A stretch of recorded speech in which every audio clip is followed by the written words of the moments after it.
Hello mga ka-SFT, today is Monday, February 22, 2021. Isang nawawala habang mahigit 30,000 na ang inilikas sa Surigao Del Sur dahil sa pananalasa ng Bagyong Auring.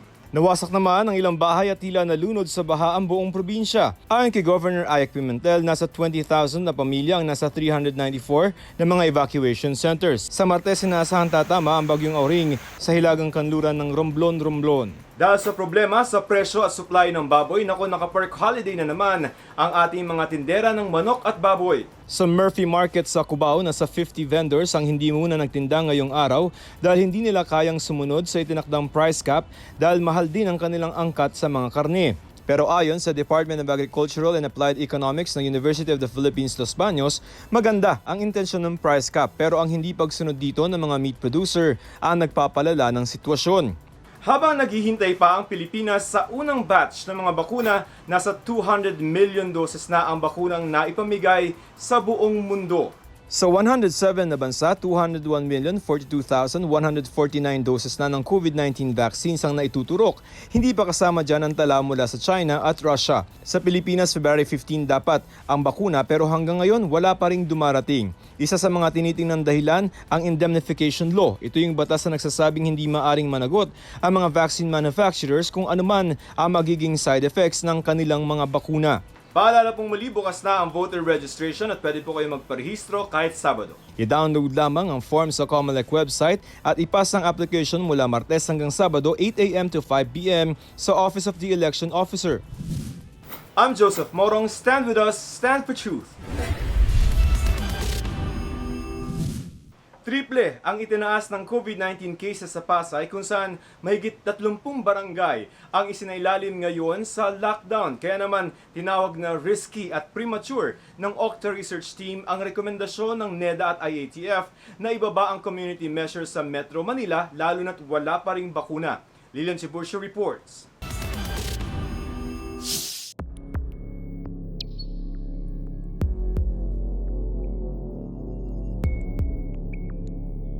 Ganito ang araw-araw na sitwasyon sa Metro Manila kahit nasa general community quarantine.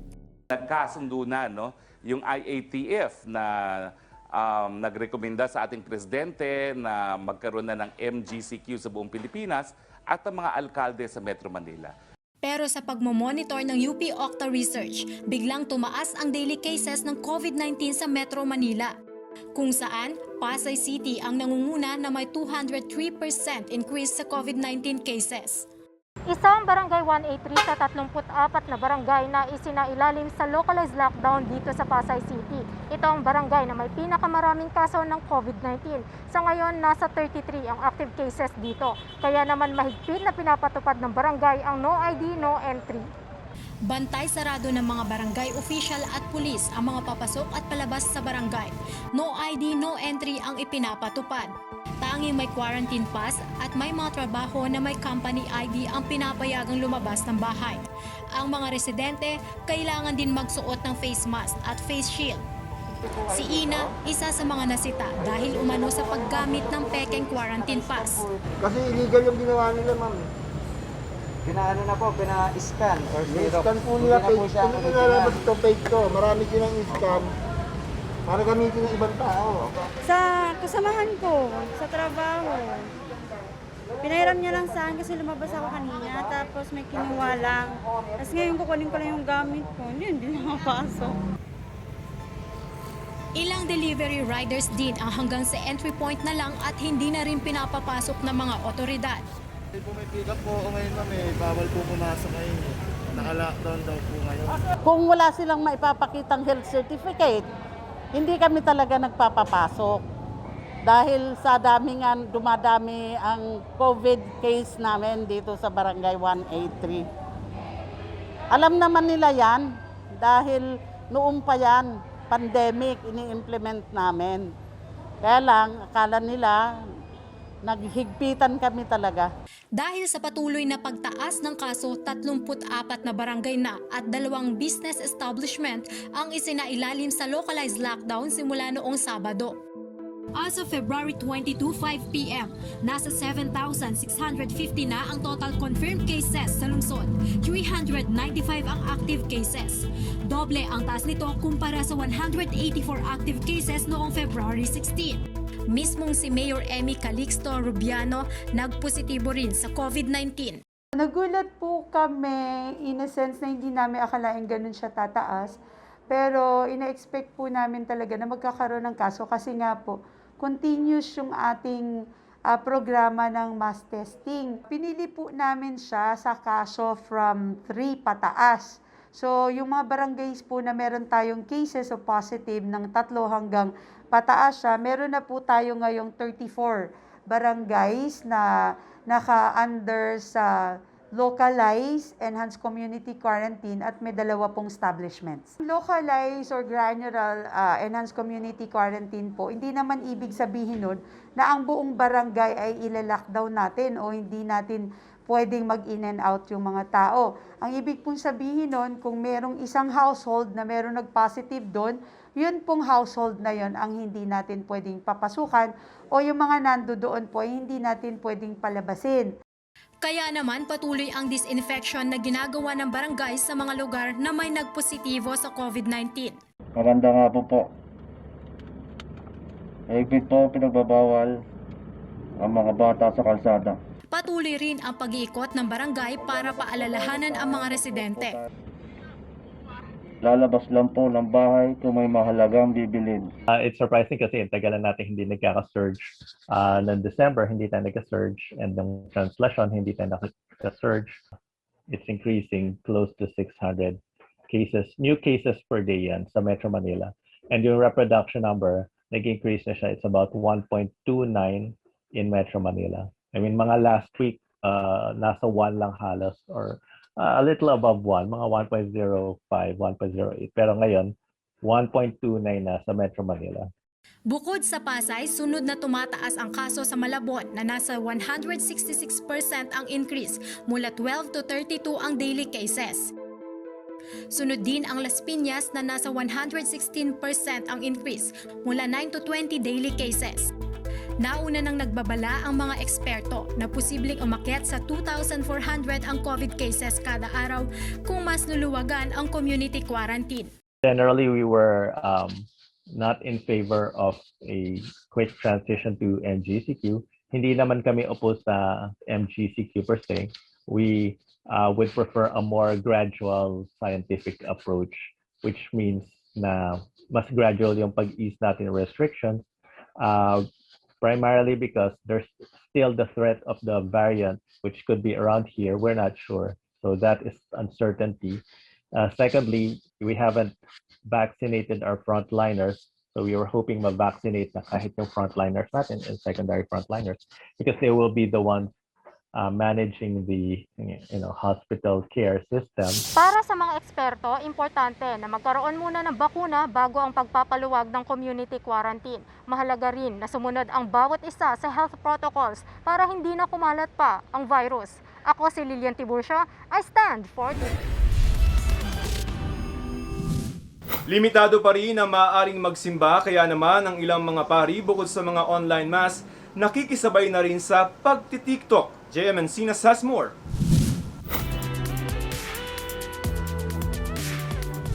Wait, don't skip. Pakinggan mo ang mensahe ng Panginoon sa'yo ngayon. I read for you, for the mountains may depart and the hills be removed, but my steadfast love shall not depart from you, and my covenant of peace shall not be removed, says the Lord who has compassion on you. This is not an online kumpisal. Isa lamang ito sa mga video online while spreading the word of God gamit ang TikTok. Yes, sa TikTok. Sino nagsabing for entertainment lang ang mobile app na ito? At sino rin ang nagsabing pang online mas lang ang mga pare? Meet Father Fiel pareha o mas kilala bilang si Father TikTok. Si Father Fiel ang kasalukuyang parochial vicar ng Immaculate Conception Parish sa Angeles City. I just celebrated my anniversary, my first year anniversary last Valentine's Day, February 14. Last year ako naordinahan a month before our national lockdown here in the Philippines. Bunso sa 7 magkakapatid at kumuha ng kursong education noong college, hindi raw sumagi sa isip ni Father Fiel ang pagpapari. Hanggang sa sinubukan itong kumuha ng exam sa seminaryo. At ika nga nila, The rest is history. Simple lang nag-aaral. Before I entered the seminary, active sa simbahan, sa bahay lang din. Tumutulong sa magulang kasi my father died when I was 11 years old. Paano nga ba nagsimula si Father Fiel sa pagti-TikTok? In-invite ako nung pamangkin ko na, Tito, mag-TikTok ka. No? Kasi kasagsagan nung after my ordination, a month after, nagsimula yung lockdown. Gumawa siya ng TikTok account, ngunit nag-alangan na gamitin ang nasabing app. May nauso noon na parang challenge, no? Na trending yung Wipe It Down Challenge. Na kung saan nagkakaroon ng transition, nakaharap sa salamin. And then sabi ng pamangkin ko, okay, so Tito, dahil priest ka, gawin natin transition is nag-iiba-iba yung suot mo. Na suot na pangpare, iba-ibang kulay. So yun, sabi ko, okay, at least instructional naman tong video yung gagawin natin. Dahil hindi confident si Father Fiel sa ginawang video, ginawa niya itong private. Pero dinownload ko siya and upload ko siya sa Facebook, personal account ko. At hindi ko namalayan na magvo-viral yung videong yon sa Facebook. Sa loob ng 9 na buwan, nakilala si Father Fiel bilang si Father TikTok at ngayon, mag-1 milyon na ang kanyang followers. Napansin ko dun sa first video ko, may mga nagko-comment na dahil nga pandemic, maraming nawalan ng trabaho, maraming may sakit, maraming ang takot dahil sa COVID-19, may mga humihingi ng prayers, humihingi ng motivational videos, humihingi ng Bible verse para palakasin yung loob ng mga tao, pati ng mga frontliners. So sabi ko, mukhang itong TikTok na ito ay magiging magandang avenue to inspire and to motivate other people. Dahil dito, marami ang humiling kay Father ng dasal. Marami rin ang na-inspire at na-motivate sa kanyang mga content. Isa na rito, si Elizabeth. Yung isang content na kasi parang medyo nakarelate ako. Then, ang una kasing sabi niya dun sa video na is, wait, don't skip. So, nung narinig ko yung wait, don't skip, hindi ko siya in-skip. Pinanood ko talaga siya na parang, nung time na yun kasi parang ina-atake ako ng anxiety ko. Then yung content niya na yun is nakatulong sa akin. Parang narelate ko yung sarili ko na, ang content niya nun kasi parang wag kang susuko, daanan mo lang yung problema. I was surprised na ito palang si Elizabeth ay isa sa talagang masugid na sumusubaybay sa mga motivational videos natin. Kaya naman, si Elizabeth naging masugid na follower at palaging nanonood at humihingi ng advice at prayers kay Father Fiel. Masaya rin siya nang ma-meet ang iniidolong pari ng personal. Ayun, sobrang happy na na-meet ko siya, na nagkausap kami ng kahit saglit lang. Wait! Don't skip! Ito ang paboritong linya ni Father Fiel sa kanyang mga video. Pero sino nagsabing verses at prayers lamang ang laman ng content ni Father Fiel? Dahil si Father, nakikipagsabayin din sa mga TikTok challenges. Wait, don't skip. Why? It's me and my God. Why? Dahil dito, isang grupo ang di inaasahang nabuo. Introducing PDF. Meet the young professional TikTokers from Pampanga. Si Dr. Dex, ang pilot na si Caprens at syempre si Father Fiel. Dahil nga meron siyang isang post regarding sa mask maze na. And then dahil siguro yung mga tao alam nila na doctor ako, parang they tagged me dun sa post niya na yon. So parang, so what I did is message ko si Father. So magmula napag-usapan na namin na magkita-kita ng mga fellow Kapampangan TikTokers namin. Nakakatuwa doon kasi we are young professionals and we try to use this platform to educate and to give instruction. Todo suporta naman si Dr. Dex at Caprens sa kaibigang pari. Okay yung ginawa ni Father na contents kasi parang even though hindi nakakapunta yung mga tao sa simbahan to physically hear mass, parang at their own home, parang yung na i-improve or na ano pa rin yung faith nila. A simple prayer from him na marinig nila is sobrang nakakatulong, di ba? Kahit naman sino, kung may makarelate ka ng, alam mo yun, kahit hindi mo hiningi, pero dahil narinig mo, nakaka-relate ka. Pero sa kabila ng magandang intensyon ni Father Fiel, hindi may iwasang may mga bumatikos dito. May nag-comment sa akin na pari ka, bawal ka dito sa TikTok, bawal ka dito sa makamundong bagay na ito. Dapat doon ka sa lansangan, tumutulong ka sa mga mahihirap. Para kay Father Fiel, hindi naman natatapos ang kanyang serbisyo sa pagtitiktok at pagsisilbi sa simbahan. So behind the camera sa TikTok, si Father Fiel, nung nag-start yung pandemic, nagkaroon ng program dito, Pantawid COVID nga. Siya mismo yung nagluluto. So siya yung nagluluto, siya nagpe-prepare. Dahil kami lang lima or anim na tao dito lang sa parish nung lockdown. Yun, napaka-humble niya, tsaka yung lahat na experience na nalaman niya or na-encounter niya before pa man siya maging pare, sinashare niya sa amin. Wait, don't skip. Naghahanap ka ba ng trabaho? Kahit merong isa lang na nanonood ng aking video, isang tao na mag-like sa ating content, ipagpapatuloy natin itong ginagawa natin para makatulong sa ating mga mananampalataya. Mapa-TikTok man o anumang mobile application ang gamitin. Kung ito naman ay makapagbibigay ng positibong pananaw sa atin, bigyan natin ng pagkakataon. Dahil nalilimitahan man tayong pumunta sa simbahan dahil sa pandemic, pero ang Diyos may sariling pamamaraan kung paano mapupunan ang espiritual nating pangangailangan. I am GMA News, I stand for truth. Isang Pilipinas sa sinasabing global hotspot ng online sexual exploitation ng mga bata ayon yan sa International Justice Mission o IJM. Kaya naman, ang ilang organisasyon nananawagan ng mas mahigpit na proteksyon sa mga kabataan lalo na ngayong pandemya. Here's Richard Hedarian.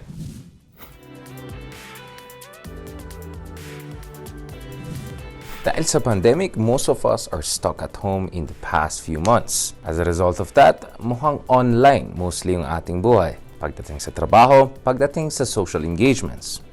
Dahil sa pandemic, much of our economic activities and even social interactions have moved to the online world. Dahil sa internet, much of our life can still continue, although not completely normally. But unfortunately, there's also some negative side to hyperactivity online dahil sa pandemic. Ayon sa isang pag-aaral, online sexual exploitation of children, among other illicit activities, has actually exacerbated over the past year. Ito ay ayon sa isang NGO, the International Justice Mission or IJM. Now, alarming yung growth in the prevalence rate for CSE or child sexual exploitation sa Pilipinas. The number went from 43 out of every 10,000 IP addresses in 2014 to 149, more than 3 times in 2017.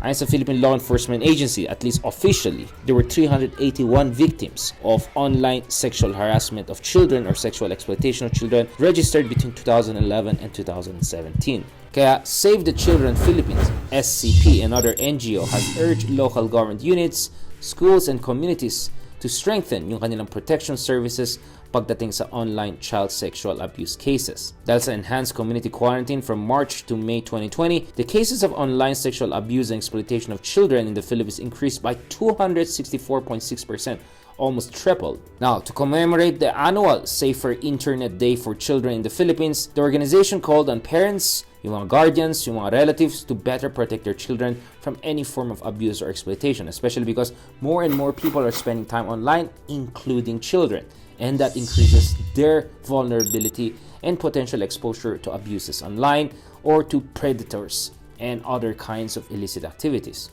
Katulad ng lahat ng technologies, double-edged sword ang internet. Sa isang banda, binigyan tayo ng oportunidad na magkaroon ng trabaho, productivity, and social engagements, even if we're facing lockdowns across the world dahil sa COVID-19 pandemic. But at the same time, the internet is also creating new vulnerabilities, especially for the most vulnerable like children. Kaya dapat proactive ang ating government and law enforcement agencies, but also parents in terms of ensuring their children are protected from the worst on internet. Ako po si Richard Hedarian. Stand with us. Stand for truth.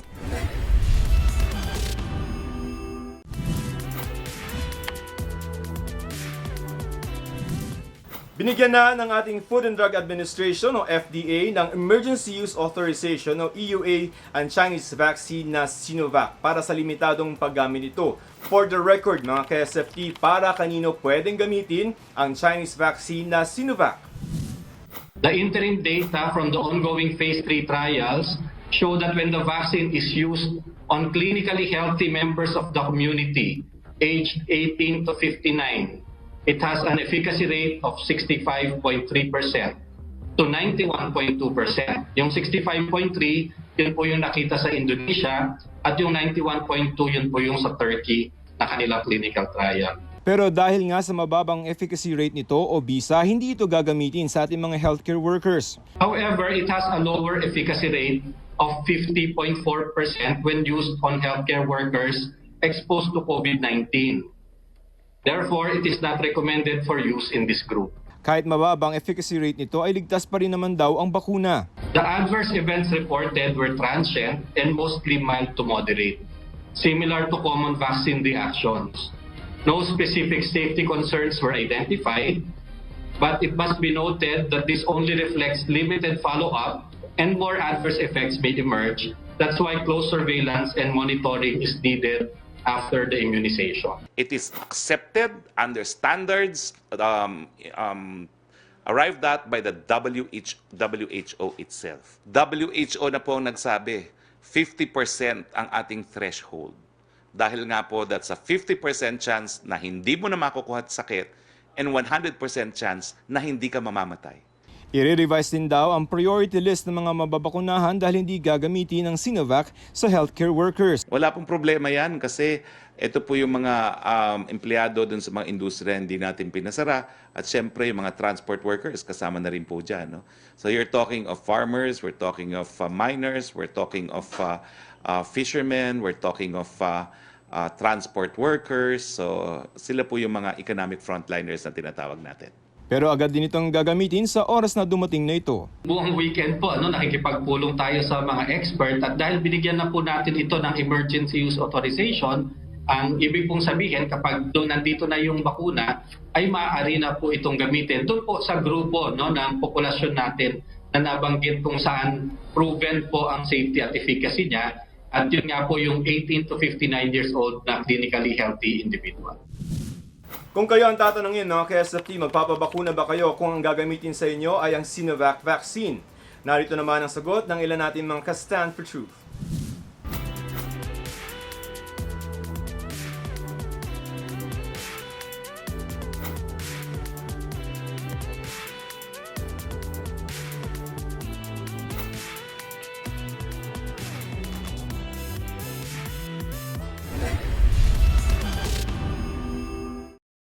And that's all for today, mga KSFT. Don't forget to like and follow Stand for Truth GMA Facebook page for the latest updates. I'm Joseph Morong. Stand with us. Stand for Truth.